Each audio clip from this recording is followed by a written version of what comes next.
পবিত্র কুরআনের সূরা বাকারার ৮ নম্বর আয়াতে আল্লাহ তাআলা ঘোষণা করেন, ওয়া মিনান নাসি মান ইয়াকুলু আমান্না বিল্লাহি ওয়া বিল ইয়াউমিল আখিরি ওয়া মা হুম বিমুমিনিন।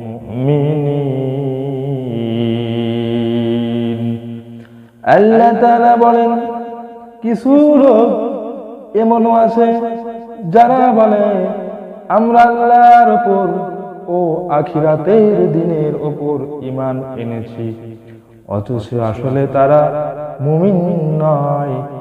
আল্লাহ তাআলা আমাদেরকে কাফেরদের সম্পর্কে, মুনাফিকদের সম্পর্কে এখানে সুস্পষ্টভাবে শিক্ষা দিচ্ছেন। এ থেকে আমরা নানা শিক্ষা পাই। আল্লাহ তাআলা আমাদের কবুল মঞ্জুর করুক।